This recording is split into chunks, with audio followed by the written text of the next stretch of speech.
How much does it really cost to live in Raleigh, North Carolina? On today's video, I'm going to break it all down for you. Coming up next. Hey, this is Will Walford, real estate broker with Berkshire Hathaway in Raleigh, North Carolina. And today, we're going to be talking about the cost of living, or what it takes to live comfortably in Raleigh, North Carolina. So let's start with the median income for a Raleigh resident. According to the Bureau of Labor Statistics, currently $56,720, and that's a real number. Since housing is going to be the largest cost in our cost of living breakdown, let's start there. So based on a median income stat alone, a single person moving to Raleigh and renting an apartment could afford to spend around $1,420 per month on rent, assuming you capped your rental budget around 30% of your gross income, just to be safe. And I think that's reasonable. So how much does an apartment in Raleigh really cost? Okay, to find out the latest apartment statistics in Raleigh, you need to check out the updated Raleigh rent report. And I'll put links to all the sites in the description below. But when you go to the Raleigh rent report, you will see the average rental price for a one bedroom or a studio is currently $1,509 per month. Two bedroom is $1,798 per month, and a three bedroom is $1,885. Now, digging a little deeper, only 2% of the apartments in Raleigh are actually priced at $1,000 or below. So 79.7% of the rental market is priced between $1,000 and $1,999 in Raleigh, and 16.5% is priced between $2,000 and $2,999, which leaves the remaining 1.4% of the rental market priced above $3,000 a month. So you might say apartments in Raleigh are pretty expensive, and rental prices have been rising almost in sync with home prices. Now, if you're married or you've got roommates, this may actually be a little bit more affordable, assuming everyone's working. But we know how important it is for everyone to have their own room. So the catch is, only 14% of the apartments are three bedrooms or larger. 43% are two bedrooms, and studios and one bedrooms make up the remaining 43% of the apartment in Raleigh. So a couple with two kids would be okay in a three bedroom apartment, but any larger family, and you're going to need to buy a house or find a rental house. And the average price for a rental home in Raleigh is around $2,200, give or take $500. Now, depending upon where you live in the country, these prices could actually be low in comparison.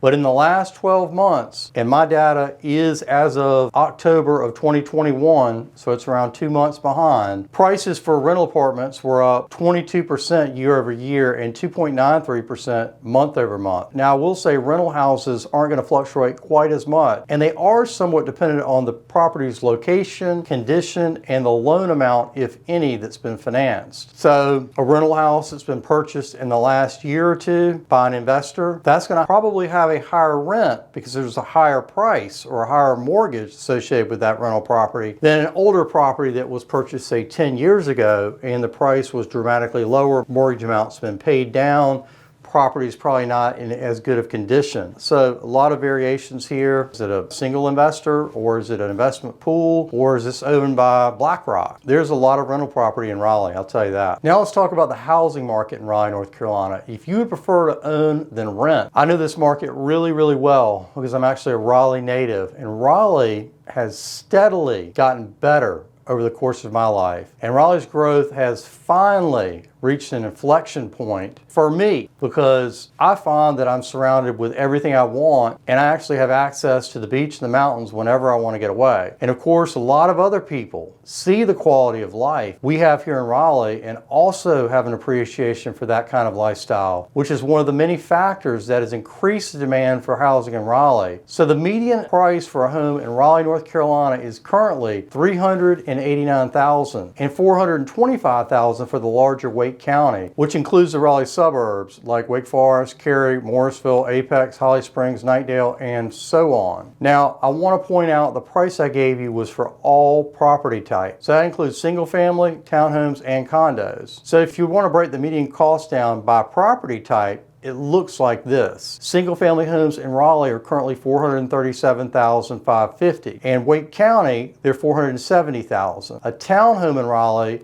is currently $320,000, and for the larger Wake County, it's $345,000. And a condo in Raleigh and Wake County are both going to run you around $260,000. So housing is going to be your largest factor to consider when you're trying to get a feel for what your cost of living is for a particular area. And in this case, we're talking about Raleigh and the surrounding area. Okay, moving on. But first, I want to mention, if you stay until the end of the video, I'm going to break down the different salary brackets and tell you exactly what kind of house you can afford based on the amount of pay you make. So next up, let's talk about gasoline. As I'm filming this video in January of 2022, prices have increased dramatically for gas since the beginning of last year, from around $2.15 a gallon to around $3.06. So that's about a 41% increase. And while this is lower than the nation as a whole, it is more expensive than some of our neighboring southern states because North Carolina has a gas tax. So this higher cost of filling up your tank is going to factor in to your monthly expenses and your cost of living for a lot of the rest of the categories that we're about to go over. But I'll tell you, what I've been doing to counter the gas tax and to save about 25 to 30 cents per gallon is I've been going to Costco to get my gas, and it saves me around $6 to $10 every time I fill up. Okay, for the next areas I'm going to cover, I'm getting all my numbers from bestplaces.net. And again, I'll include links for all the statistical sites that I'm going to cover in the description below in case you want to play around with these sites and see what the different costs of living are for different parts of the country. Compare them to your home state. So when bestplaces.net has a rating of 100, it means you're on par with the rest of the nation. And if you're above 100, the cost for Raleigh will be higher or more expensive. And likewise, when the result falls below 100, the cost for Raleigh will be cheaper for this category that we're discussing. And one of the really neat things about bestplaces.net is you can actually compare Raleigh to another city to see how each compares. So for example, here we're pulling up Austin, Texas, and as you can see side by side how Raleigh stacks up or compares to Austin in regards to housing, transportation, and all kinds of things. So it's a really neat site. All right, next up, let's talk about the cost of groceries. Now, there are a lot of different grocery store chains in our area, so that allows you to benefit as a Raleigh resident because they're going to be somewhat competitive, helping to keep the prices down, but you will see a big difference in grocery prices depending upon where you shop. So if you go to a low-profile budget grocer like Aldi, Lidl, or Food Line, your price is going to be much different than some of the more upscale places like Whole Foods, Fresh Market, or Wegmans. So bestplaces.net gives Raleigh an overall score of 100.3 in groceries, which is pretty comparable to the 100 score for the nation as a whole. That is, however, a little bit surprising since North Carolina is known for growing lots of fruits, vegetables, pork, chicken, and of course seafood. So you would think that Raleigh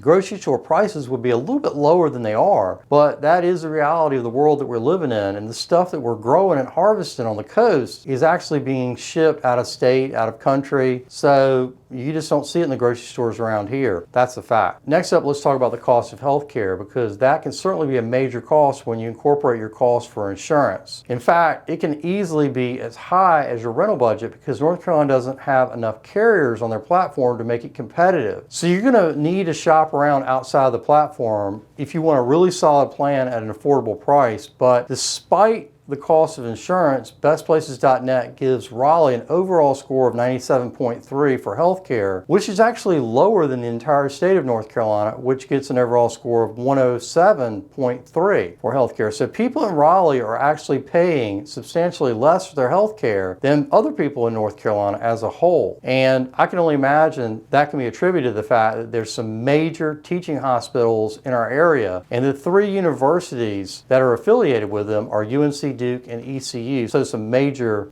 universities for sure, and really good hospitals, I might add. Next, let's take a look at taxes. The sales tax in Raleigh, North Carolina is currently 7.25%, and the income tax for the state of North Carolina is 5.25%. So that's a flat tax, that second number. Property taxes in Wake County, and of course Raleigh, which is located in Wake County, property taxes are 0.6%, and that's based on the total assessed value in Wake County, and property taxes in Raleigh are taxed an additional 0.3552% of assessed value. So Raleigh homeowners pay a combined total tax of 0.9552%, and that's based on the total assessed value of their home in annual property taxes. That additional 3.552 figure, that goes to pay for your garbage, your fire protection, firefighters, ambulances, and sewer. So, it does have its benefits. So if you live outside of the city, you're going to have to contract with a carrier to carry your trash away, and you'll also need to be on community water or well water, while it doesn't seem like there's an additional cost, there are maintenance costs that go along with that. And if the well or your septic tank needs repair, it can be costly, honestly. So it does have its perks to live in the city. So next up, let's talk about utilities. BestPlaces.net gives Raleigh a total score of 99.1 for utilities, which is fairly comparable to the 100 score or on par with national average. I will tell you, I think the average utility cost, and that would be for water, for sewer, for electricity and gas, is about $251 a month. Now that doesn't include cellular, and cellular for a single person I think averages around $90 per month. I'm paying, I've got my daughter on plan, she's 13, had to have a cell phone, $110 or $115, and of course we have an unlimited data package because we've hit the data limit so many times that we had to switch. So factor in $90 for your cell phone and about $60 a month for internet, I'd say, is a fair price. And I have Google Internet, and I think it's $60, and that powers my TV, so we didn't include cable in there. I use Hulu, and I got Netflix, so I think maybe I spend, let's say $80 on internet TV. And so I don't have any cables going into my TV. They're all wireless, so that's really pretty cool, but I didn't see cable TV on any of these costs of living, and I'm sure a lot of you out there watch cable TV, so factor in $80 for that. Next up, transportation. BestPlaces.net gives Raleigh a score of 88.3 for transportation, which is quite a bit less than the 100 score for the rest of the country. But keep in mind that in Raleigh, the vast majority of people use cars as a means to get around because everything is spread out and our public transportation system isn't really that good. But in all honesty, how could it really be that good when everything is so spread out? So remember, it's really only the major cities in the country where you can get by without a car. And these are the cities with metro, train, and buses that allow you to connect seamlessly. So I'll tell you straight up, you need a car in Raleigh, because if you don't have a car, you will be like a bird that has broken wings, because you have to fly between places. You gotta get there. And unless you want to be grounded, you need a car. Doesn't matter what kind of car. You can have a Honda, it doesn't matter. Just get a car. So everybody's cost is going to be different on that. So let's talk about what all this means in relation to what kind of home that you could afford in Raleigh. And I'm going to break it all down by income level so you can understand what kind of home matches your income level. But first, let me say, I'm not a mortgage broker, and these are general numbers just to give you a reference point, which will hopefully give you a better idea of what kind of home you can afford.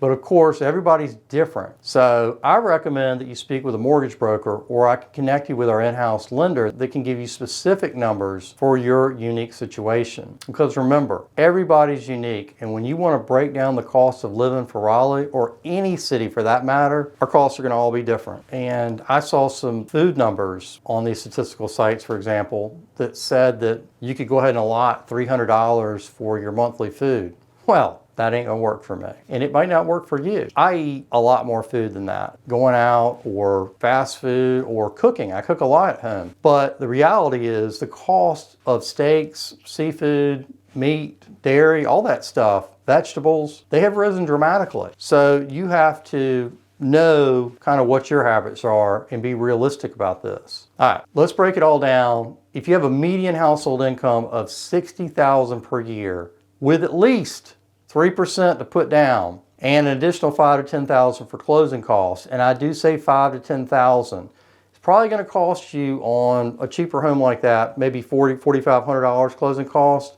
But I say $5,000 to $10,000 because you'll have to have some additional capital on hand if the home that you're under contract for doesn't appraise, to cover the difference between the appraised amount and the sales price. So it's going to be tough for you to find a home in Raleigh, North Carolina at this price band or this income band because inventory is super low. And prices in Raleigh have jumped so much that there's really not much inventory in the $175,000 to $250,000 price range that is generally associated with somebody that's making, or a household that's making $60,000 per year that you'd be able to afford. You can find some townhomes and some condos, but even those are becoming harder to find at this price point. But if you can find them, they'll generally be around 1,000 to 1,800 square feet. Now, if you have a household income of $80,000 a year with at least 3% down and cash on hand of between $5,000 and $10,000 again, you should be able to afford a home in the $250,000 to $400,000 price range, which is just above the overall median price for a home in Raleigh, and you'll generally get around 2 to 4 bedrooms in this house, depending upon if you're buying a detached home, a condo, or a townhome. But again, the $400,000 price level is basically the median price for a home in Raleigh, which means a lot, and I mean a lot, of people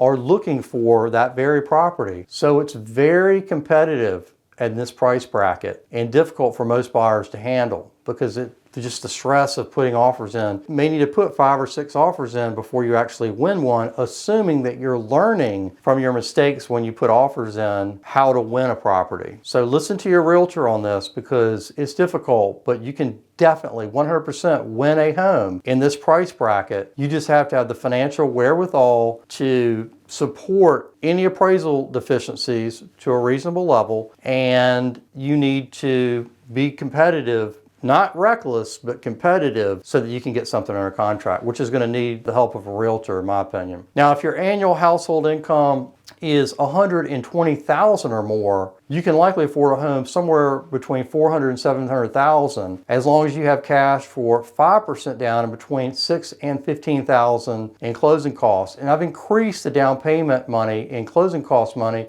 just because you'll need to offset the possibility of a low appraisal. A home at this price point will generally have between 1,500 and 4,000 square feet, depending upon, of course, what kind of home you're interested in buying and where the property is located. And the homes in this price band will likely have between 3 and 5 bedrooms. But I'll tell you, this price point is almost as competitive as the $250,000 to $400,000 price band I previously mentioned. And you will need to be prepared to make a very quick decision on a very competitive offer for a home at this price point. Now, if you make over $200,000 a year in annual household income, you can likely afford a home that's between $500,000 and $1 million plus, which gives you a very wide selection of homes in the Raleigh area. But even at this price point, there is still significant competition with rates as low as they are until you get up to around the $1.5 million price level, and then demand starts to fall off. Also, if you're looking for a home in North Hills or inside the Beltline, which includes downtown Raleigh, your home is probably going to be quite a bit smaller than if you're looking in other parts of the city and other parts of the county. But guess what? It's going to be worth it. I hope you found this video helpful, and I'm glad to answer any questions. If you'd like to leave a comment, send me an email, shoot me a text, or give me a call, and I'll see you on the next one.